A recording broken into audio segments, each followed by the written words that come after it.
All right, so now what we're going to do is we're going to get into lesson 5, and what this is going to lead us to is the rise of Napoleon Bonaparte and the end of the French Revolution.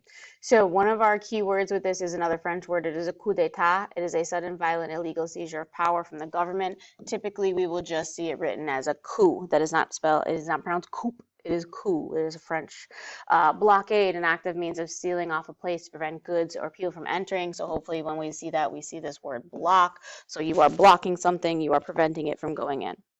Guerrilla warfare. A small group of combatants use tactics including ambushes, sabotage, raids, and hit-and-run tactics to fight a larger, more traditional army. When you think of guerrilla warfare, I want you to think about the concept of like a very quick, sudden attack and then running and leaving. So this is almost like the idea of like, you're getting jumped real quick and then they're gone.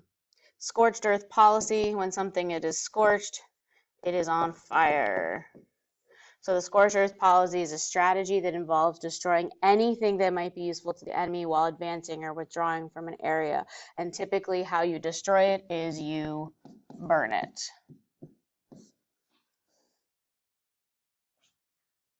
So before we get into that, we have to kind of take a look at who Napoleon was and what happened. After the Reign of Terror, Robespierre has been executed. France is in need of a government. They create the Directory. So it's the government after Robespierre. It is made up of 5 directors who share this power, but it was extremely unpopular with the people. They didn't like it. It didn't work. So eventually what's going to happen is a man named Napoleon Bonaparte.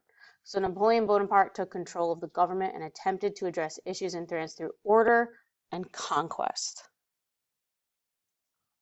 So who is he? He is a general of the French army who took power from the Directory in a coup d'etat, and he established a military dictatorship, and we associate him with ending the French Revolution. So Napoleon is going to be the leader who will take over from the Directory, and we give him credit for the French Revolution officially ending once he takes power.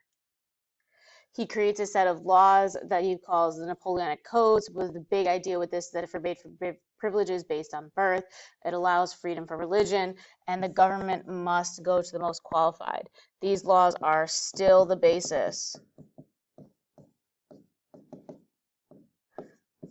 for French law today. So they still reference back to some of the idea of Napoleonic Code to kind of go back to their current laws. But he's not going to be satisfied with just running a military dictatorship. In 1804, he's actually going to give himself the crown of emperor. And one of the things that he does is he crowns himself. Typically, it is something where, the king is crowned by the pope or the bishop or someone representing God. And Napoleon snatches it and he crowns himself and he says, "No one gave this to me but God."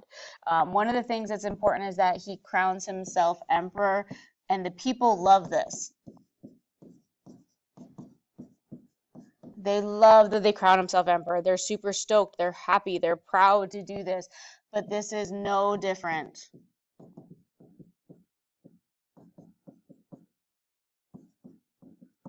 than Louis.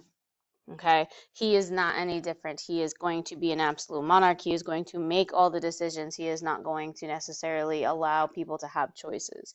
He's opening up the government, but he is still more that enlightened despot like Catherine.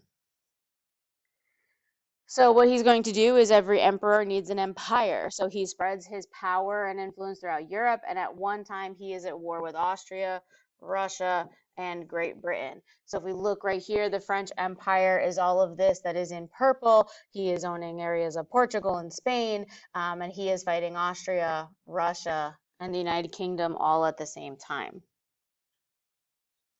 He makes 3 big mistakes, and the first mistake is the continental system. So this was the embargo of British goods. So an embargo is you do not allow no trade. Okay, and then what Napoleon does is he puts a blockade to cut off Britain from the rest of the continent of Europe, and this fails. This is an epic failure when it comes to this. He does not have the manpower or the ability to keep Britain from trading the rest of the continent. Mistake number 2 is the Peninsular War. And with this is when he attempted to gain control of the Iberian Peninsula, which is the countries of Portugal and Spain. And ultimately, this is going to be a fail because of the Spanish guerrilla warfare. So he would send people out. He gets rid of the king of Spain. He replaces them with his brother. The people of Spain are just losing their mind, and they just are continuing to rebel and rebel and rebel. This is the biggest mistake. So of all of our mistakes, we need to make sure that we understand the mistake of the invasion of Russia, why that was a mistake, and what that did. If you notice, he invades in June, but it lasts through December. Okay, so that's about 6 months, starting in the summer, ending in the winter. He invades Russia with 680,000 soldiers. Okay, as he invades Russia, the Tsar of Russia, Alexander, he basically uses the scorched earth policy to destroy any supplies that would assist the French. And so when you went into a war at this time, you did not bring everything with you for a 6-month campaign, because the idea was you took over towns or villages and they would give you the supplies, whether the shelter or the food or the horses or whatever it is you needed. They would provide that.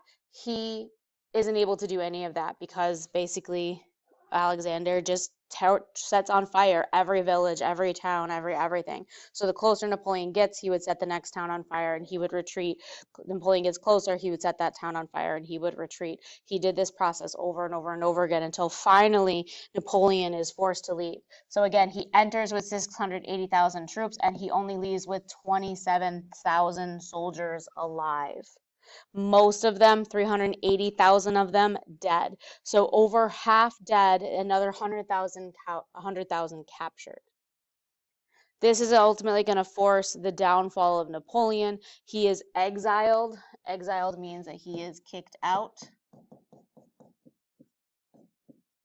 to the island of Elba on April 11th, 1814. He's forced to abdicate or give up his throne by the rest of Europe. He does attempt to regain his power. The French kind of rally behind him for a little bit, but he is ultimately defeated again, where he is exiled to another island where he will eventually die.